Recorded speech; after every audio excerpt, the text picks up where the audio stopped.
Halo teman-teman semua, pada video kali ini saya akan memberikan panduan bagaimana cara menggunakan template keuangan bulanan by Zoom ID. Langsung saja di sini di template ini, yang pertama yang harus kita lakukan adalah memilih bulannya. Misalkan kita pilih bulan Januari dengan cara mengkliknya. Lalu di menu sampingnya itu kita memilih tahunnya, tahun berapa yang kita inginkan. Lalu di bagian selanjutnya, langkah-langkah selanjutnya itu adalah kita melakukan budgeting atau di sini di menu ekspektasi. Misalkan di menu pendapatan kita mau alokasikan gaji sebesar 5 juta, 1 juta untuk bonus 1.500.000. Nah, di sini di menu ekspektasi ini di bagian pendapatan ini adalah pendapatan yang kita harapkan kita dapat di bulan ini. Nah, ini adalah kalau yang sebenarnya ini adalah transaksi yang sudah terjadi. Jadi yang perlu di input adalah di bagian ekspektasi ini di bagian pendapatan. Memperkirakan bahwa pendapatan kita yang kita harapkan di bulan ini. Di bagian tabungan juga di bagian ekspektasi itu kita perlu input, yaitu di bagian ekspektasi di mana tabungan yang kita harap akan tabung di bulan itu. Kita bisa taruh di bagian ekspektasi ini. Sedangkan yang bagian sebenarnya itu adalah alokasi yang dapat kita tabung di bulan ini. Jadi kita bisa tambahkan di bagian sebenarnya ini. Lalu di bagian investasi itu juga sama dengan di bagian tabungan, kita bisa alokasikan atau kita harapkan berapa di bulan ini untuk kita investasikan di bagian ekspektasi ini. Sedangkan di bagian sebenarnya ini, berdasarkan pendapatan yang kita dapat, kita bisa alokasikan berapa yang bisa kita taruh di bagian sebenarnya atau di kolom sebenarnya ini. Begitu juga di bagian hutang, di sini ada menu tabel pencatatan hutang, di mana kita bisa menulis hutang apa aja yang kita punya, di mana di sisa hutang ini kita dapat menulis hutang-hutang apa saja yang kita punya. Sedangkan di bagian kolom sudah bayar, ini merupakan kolom di mana bulan ini kita dapat bayar berapa. Nanti kelihatan hutang apa saja yang belum kita bayar di sini. Lalu selanjutnya, jika kita ingin melakukan transaksi, misalkan di transaksi pendapatan, ini merupakan menu di mana kita dapat melakukan transaksi yang hubungannya dengan pendapatan kita. Misalkan kita pilih hadiah, kita dapat hadiah, lalu kita tuliskan misalkan 100.000. Nah, ini adalah transaksi yang sudah kita lakukan. Untuk milih tanggalnya kita bisa klik 2 kali di sini, lalu kita bisa pilih tanggal yang ingin kita gunakan, di mana sesuai tanggal yang terjadinya transaksi. Nah, otomatis angka yang input transaksi pendapatan tadi masuk ke menu pendapatan sini, sudah dialokasikan ke sini. Jadi dia otomatis sudah masuk di sini. Karena jika kita ingin ekspektasi kita bisa mendapatkan pendapatan berapa, kita bisa alokasikan juga di sini di bagian ekspektasi. Itu untuk transaksi pendapatan. Nanti total ekspektasi yang kita alokasikan itu totalnya akan di ringkasan arus kas di bagian pendapatan. Sedangkan di bagian sebenarnya ini, di bagian ringkasan arus kas di bagian pendapatan, yang sebenarnya ini merupakan pendapatan yang sudah kita terima realnya, secara real-time-nya. Gitu. Lalu untuk bagian perbedaan anggaran ini adalah perbedaan jika ini 0, maka semua alokasi yang kita sudah alokasikan di awal bulan itu sudah ada kita alokasikan ke masing-masing yang kita inginkan. Tapi jika dia ada minus, berarti kita kelebihan untuk mengalokasikan dana kita. Sedangkan kalau dia masih plus seperti yang sebenarnya ini, maka jumlah uang yang kita dapat alokasikan masih tersisa segini. Jadi kita bisa alokasikan ke beberapa yang belum. Jadi bisa misalkan kita pendidikan bisa juga tambah ke 1 juta, 23. Nah, otomatis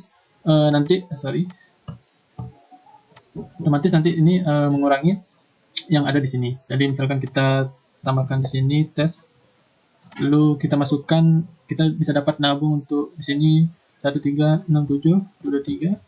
Nah, otomatis ini akan 0. Jadi anggaran atau pendapatan yang sudah kita dapat di bulan ini sudah dialokasikan ke masing-masing anggaran yang kita inginkan gitu.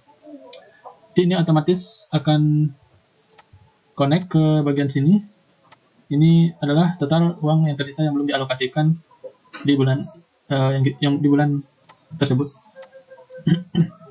Lanjut, ini adalah bagian dashboard juga, di bagian uang masuk, uang keluar, bayar hutangnya berapa di bulan itu, dan tabungan juga berapa gitu. Jadi ini menu yang memudahkan kita untuk melihat totalannya.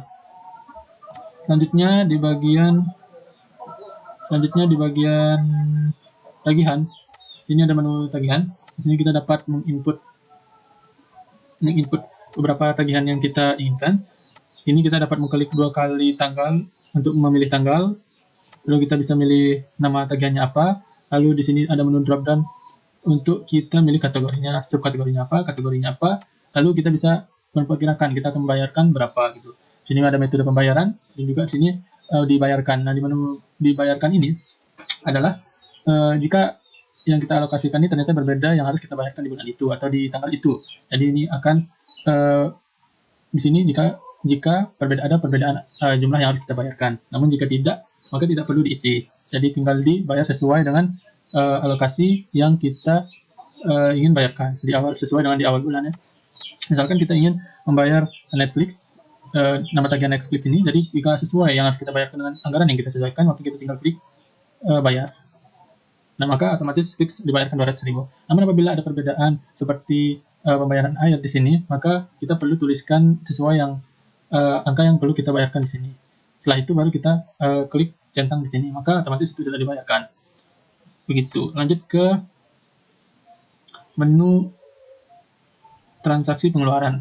Di sini di pengeluaran juga kita bisa alokasikan pengeluaran apa saja yang kita alokasikan di bulan ini. Kita bisa alokasikan.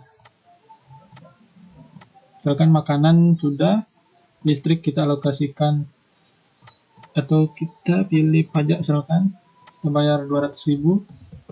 Nah, ini kita alokasikan bayar pajak di bulan ini 200.000. Nah, di sini otomatis akan keluar menu dropdown sesuai yang ada di sini. Jika misalnya kita pilih pajak, jika kita pilih pajak tapi di sini tidak ada, maka otomatis juga akan berwarna merah karena kategori yang ada di sini harus berada di sini. Jadi agar ini tidak merah atau ini muncul keterangan tidak valid, ini otomatis. Jadi kita mengetahui mana aja yang kategori yang tidak ada, biar memudahkan kita untuk tidak menginput kategori yang kosong. Jika kita pilih pajak lagi sini, nah maka itu akan peringatannya akan hilang. Jadi itu otomatis. Di bagian sebenarnya ini adalah jumlahan dari transaksi pengeluaran yang di sebelah kanan ini. Nah, di transaksi pengeluaran kita bisa meng-highlight sesuatu yang ingin kita highlight. Misalkan kita pilih transportasi. Nah, bagian transportasi ini transaksi-transaksi yang berhubungan transportasi itu akan di-highlight. Sedangkan untuk makanan misalkan, maka akan ter-highlight transaksi-transaksi yang kategorinya makanan. Nah, di sini adalah summary atau totalan-totalan kita bisa dapat melihat berapa pengeluaran terbanyak, berapa apa aja yang keluar di bulan itu. Di sini kita dapat melihat rinciannya per kategori, per subkategori, dan metode pembayarannya apa.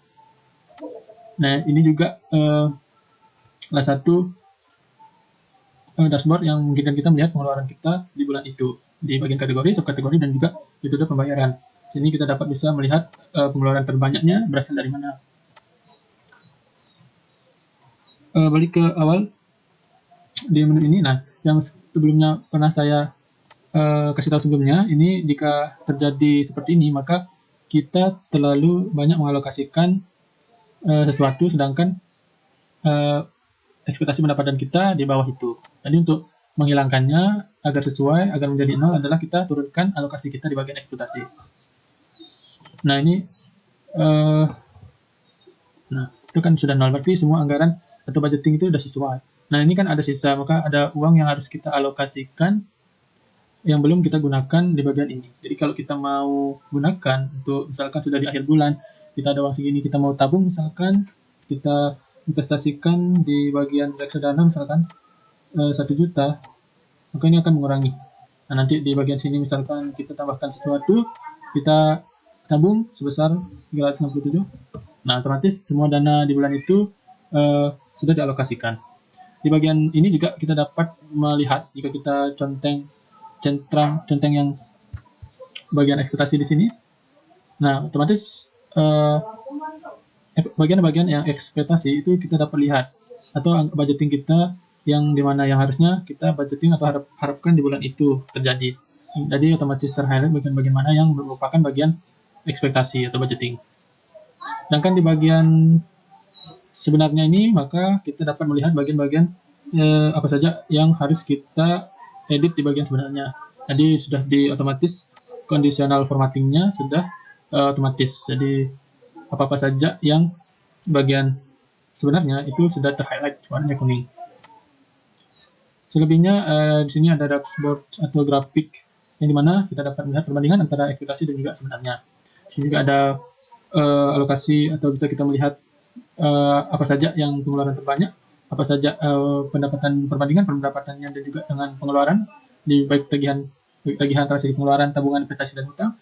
Di sini juga kita melihat dari perbandingan dari pendapatan mana saja yang kita dapat yang di bulan itu kita dapat dari mana saja.